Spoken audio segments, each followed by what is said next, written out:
Oke, coba bayangin deh. Kita balik ke sebuah era sepak bola yang, jauh lebih keras.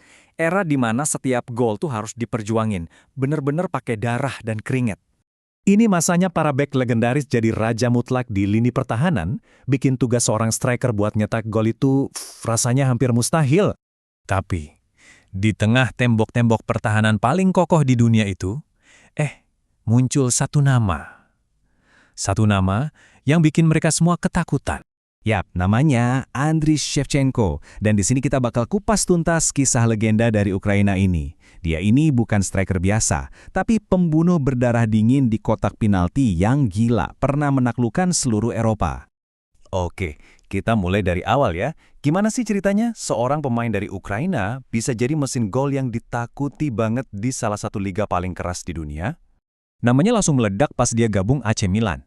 Dan di sana, dia itu bukan cuma pemain pelengkap loh, nggak sama sekali. Dia langsung jadi senjata utama, jadi tumpuan serangan, jadi harapannya para tifosi. Coba deh bayangin, di musim pertamanya di Serie A, dia langsung sabet gelar Capocannoniere, top scorer. Itu pencapaian yang gila banget.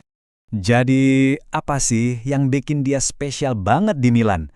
Apa coba resep rahasianya sampai dia bisa jadi predator yang efektif banget di depan gawang?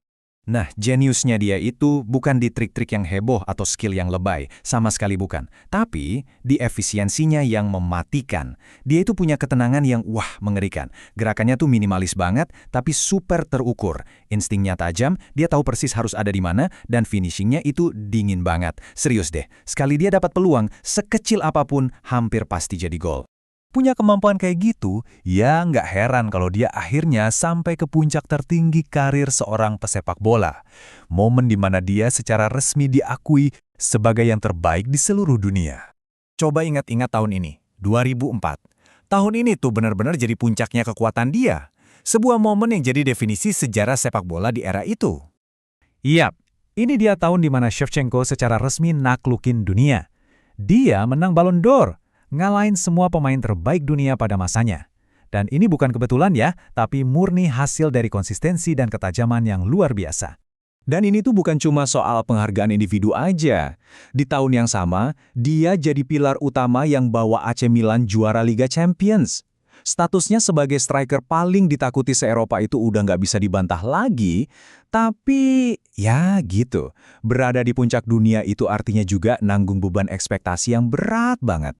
Kayak kata pepatah kan, makin tinggi pohon, makin kencang anginnya. Nah, setelah sampai di puncak, karirnya masuk ke babak baru yang ternyata jauh lebih sulit, yaitu pas dia pindah ke Chelsea. Nah, di sini kita bisa lihat perbandingan yang kontras banget. Waktu di Milan, dia itu senjata utama yang ditakutin semua orang.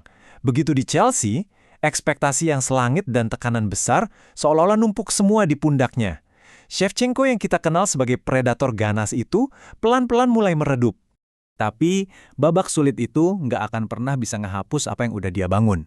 Yuk kita ngobrolin warisannya, apa sih yang bikin Shevchenko tetap dikenang sampai sekarang? Dan kayaknya kutipan ini ngerangkum semuanya dengan sempurna. Andriy Shevchenko bakal selalu dikenang sebagai salah satu striker terbaik dalam sejarah.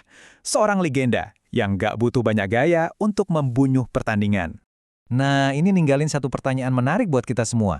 Coba deh, kalau kita bandingin Shevchenko di puncak performanya sama striker modern kayak Haaland, kira-kira siapa yang bakal lebih mematikan di era sepak bola sekarang? Coba deh dipikirin.